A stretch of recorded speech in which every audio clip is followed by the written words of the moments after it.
Can a heart forged in darkness ever truly learn to love the light? Or will the shadows it commands inevitably swallow everything pure it touches? You tell me.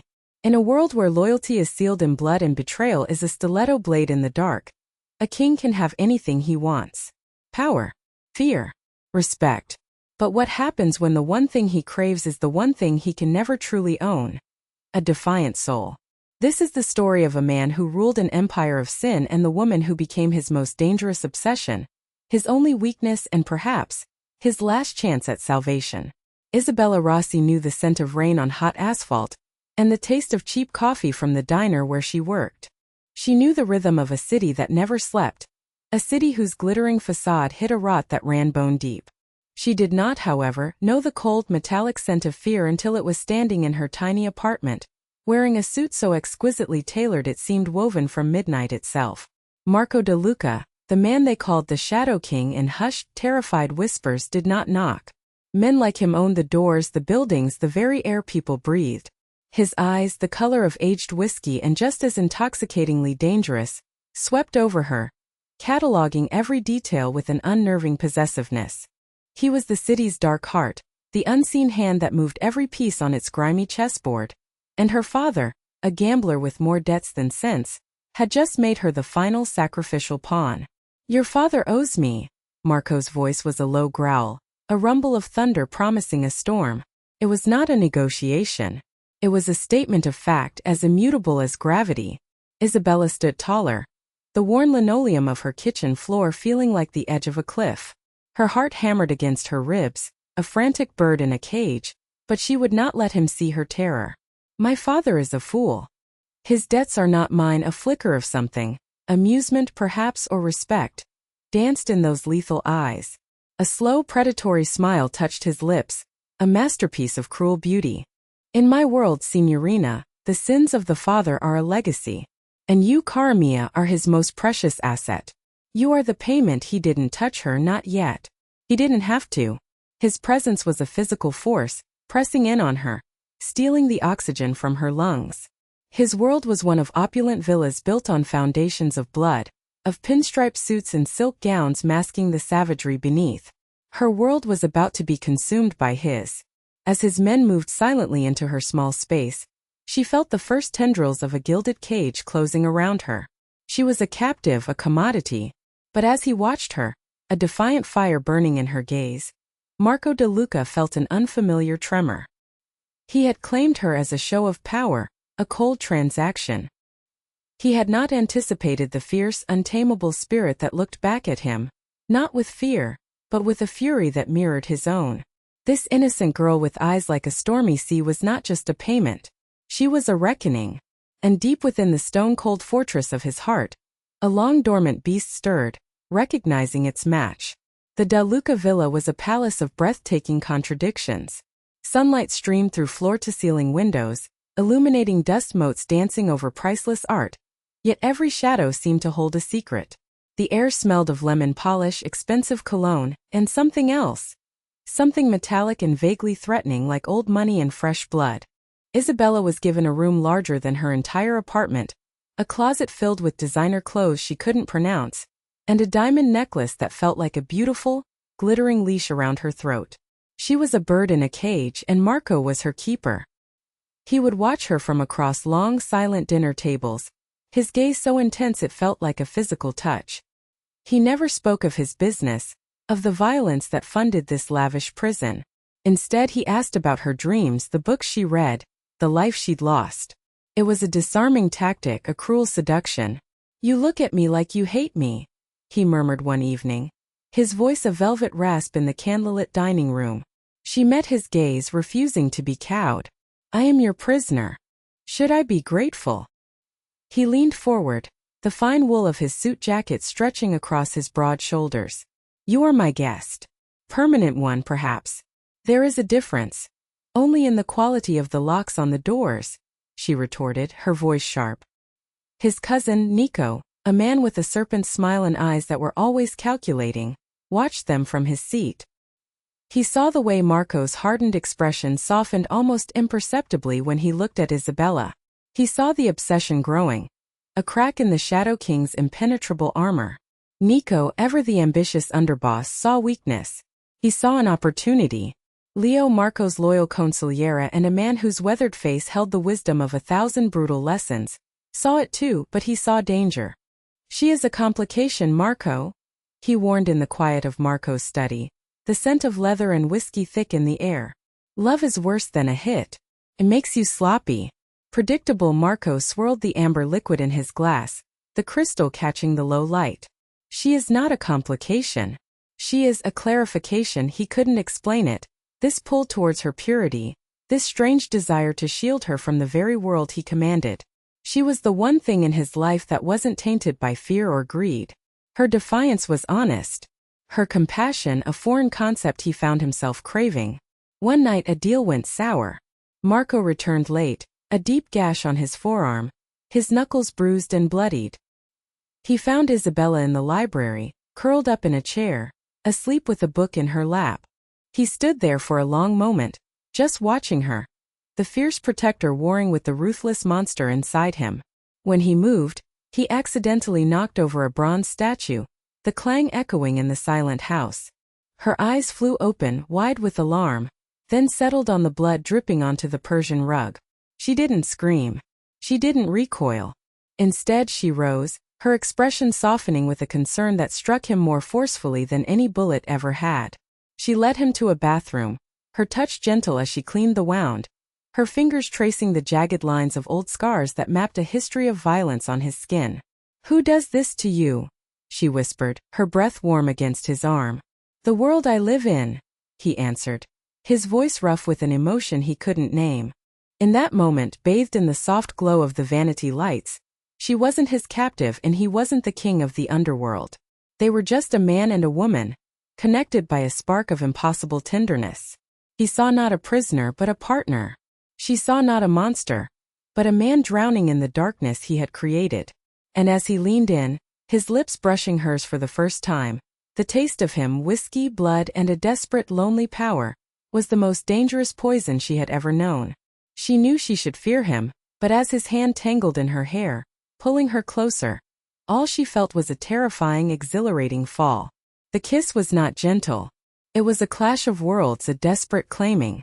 For Marco, it was an act of possession, a brand on her soul to declare her his. For Isabella, it was an act of surrender, not to him, but to the treacherous current pulling her under. The aftermath was a simmering tension that charged the air in the villa. Every glance was loaded, every accidental touch a jolt of electricity.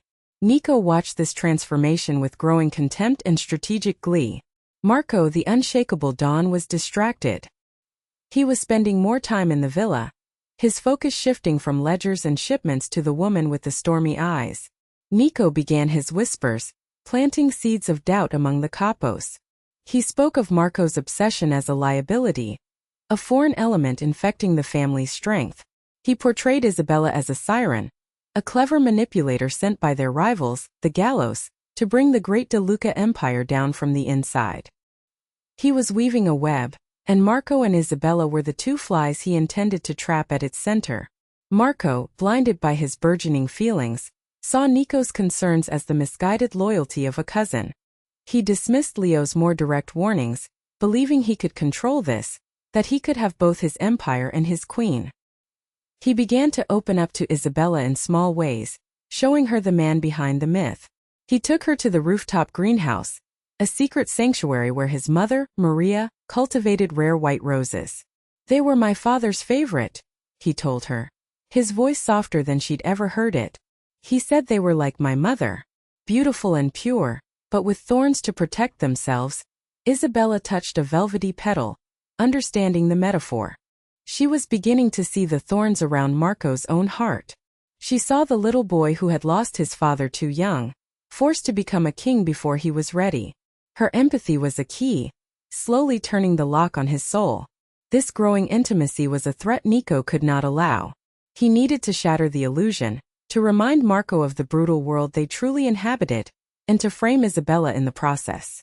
He orchestrated a series of small, disruptive attacks on De Luca businesses, using methods favored by the Gallo family to create the illusion of a renewed turf war. He then used his influence to ensure whispers reached Marco that Isabella was secretly feeding information to her family, painting her as the ultimate betrayer. The pressure mounted. Marco found himself torn between the instincts of a hardened mafia boss and the unfamiliar emotions of a man in love. He wanted to trust Isabella, but the conditioning of a lifetime, the sacred code of omerta and the constant threat of betrayal, warred with his heart. He grew distant, his gaze once again holding the coldness of a stranger. Isabella felt the shift immediately. The warmth between them iced over, replaced by a suspicious chill. "What is it?"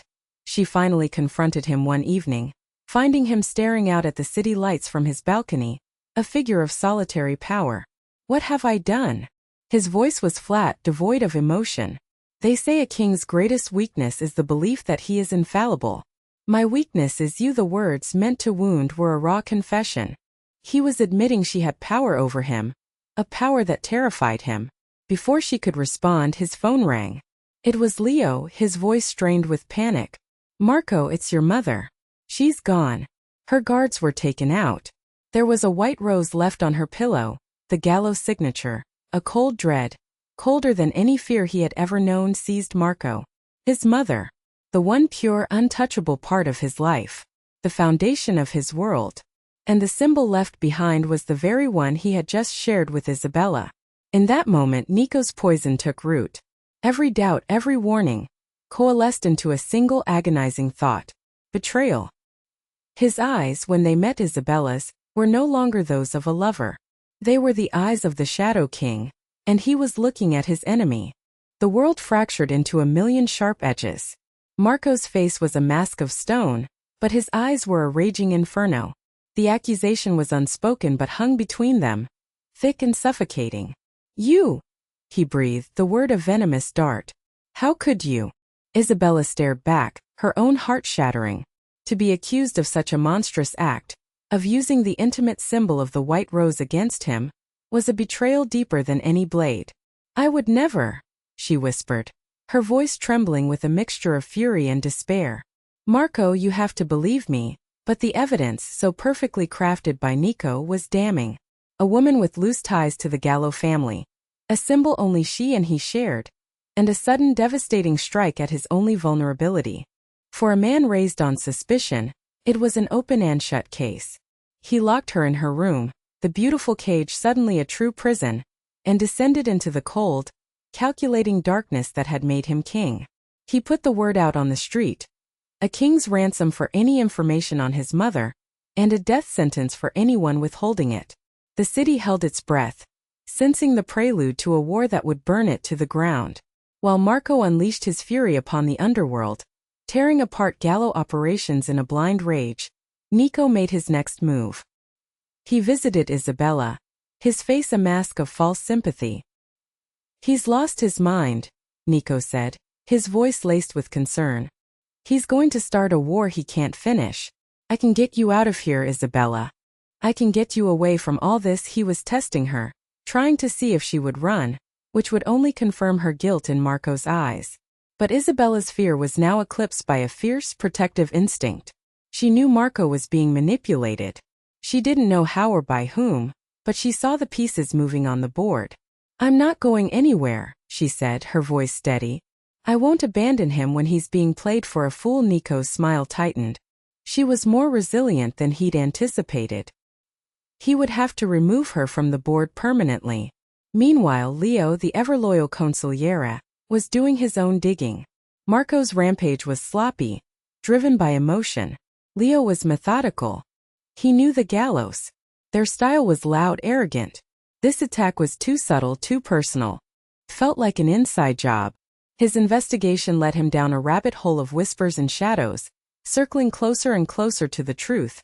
A truth that pointed not outward, but inward, to the heart of the De Luca family itself. He found a disgruntled guard, paid off and left for dead, who whispered Nico's name before he expired. The pieces clicked into place with horrifying clarity. An anonymous tip, almost certainly from Leo working through a cutout, came to Marco. A location. A derelict warehouse by the docks. A place where cargo and secrets went to die. Consumed by a singular purpose, Marco gathered his most lethal men. He moved not like a king but like a wraith, a specter of vengeance. The air crackled with the promise of violence as his convoy of black sedans sliced through the rain-slicked streets. He expected to find gallows soldiers. He expected a firefight, a bloodbath. He was prepared to burn the world to get his mother back. He kicked down the warehouse door himself, the splintering wood a prelude to the chaos he was about to unleash. The cavernous space was eerily silent, smelling of rust, seawater, and fear. And then he saw her. In the center of the vast, dusty floor, illuminated by a single bare bulb, was his mother Maria de Luca. She was tied to a chair, a gag silencing her cries, her proud face bruised and stained with tears. A primal roar of pure, unadulterated rage ripped from Marco's throat, a sound that was not human. It was the howl of a wounded animal. His men fanned out, securing the perimeter, their weapons raised, but Marco only had eyes for his mother. As he rushed toward her, his gaze caught on another figure slumped in the shadows nearby. It was Isabella, also bound, a dark bruise blooming on her cheek.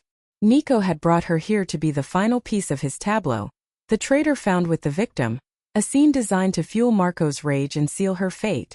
Marco's mind, already shattered by the sight of his mother, fractured further. He saw them both, the two women who owned pieces of his soul, brutalized and helpless.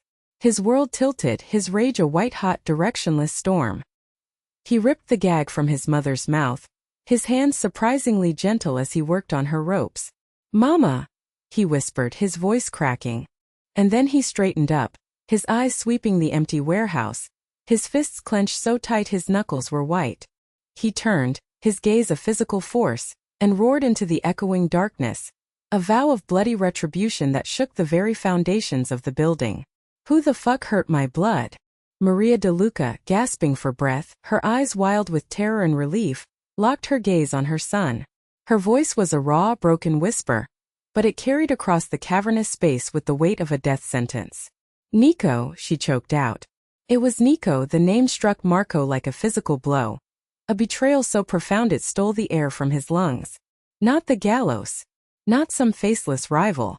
His own blood. His cousin. The man who had stood by his side for years. The pieces of the puzzle slammed into place with brutal, devastating force. Nico's warnings, the whispers of Isabella's treachery, the perfectly placed evidence. It had all been a lie, a meticulously crafted play for power. He looked at Isabella, truly looked at her, and saw not a traitor, but another victim of his cousin's venomous ambition. The guilt was a physical sickness in his gut. He had accused her, imprisoned her, and all while she had been innocent. He strode to her, cutting her bonds with a single swift slice of his knife. He cupped her bruised cheek, his thumb gently stroking her skin. "Ti prego, perdonami," he murmured, his voice thick with remorse. "Forgive me." Her stormy eyes filled with tears, but she nodded, her hand covering his. In that shared moment of pain and understanding, their bond, which had been fractured by suspicion, was forged anew in the fires of betrayal, stronger and more unbreakable than before. Just then Leo burst in, his face grim. "Marco, we have him." He was trying to flee the city. The final act was set. Marco returned to the villa not as a grieving son or a conflicted lover, but as the Shadow King, ready to hold court. Nico was dragged into the grand study, the same room where he had plotted his treason, and forced to his knees before the entire De Luca leadership, the capos, the soldiers, the men whose loyalty he had tried to poison. Marco stood before him, Isabella at his side, her presence a silent testament to Nico's deceit and Marco's renewed clarity. He didn't shout. He didn't rage. His voice was deathly calm, which was infinitely more terrifying. "You broke the sacred rule of this family," Marco said, circling him like a shark. "You put your ambition before blood. You laid hands on my mother. You tried to frame the woman under my protection. There is no forgiveness for this." Nico, defiant to the end, spat on the floor. "You grew weak. Her love made you soft. I would have made this family strong again." Marco stopped in front of him, his shadow falling over his cousin. He looked at Isabella, and for a fleeting moment, a flicker of the tenderness she had unearthed was visible. Then he looked back at Nico, his eyes turning to chips of ice. "You mistake love for weakness," Marco said. his voice dropping to a lethal whisper. That is why you will never be a king. You see, love doesn't make you soft. It gives you something to burn the world down for. He gave a short, sharp nod to Leo. The family code was absolute. Justice was swift. The traitor was removed, his memory erased from the annals of the De Luca Empire as if he had never existed.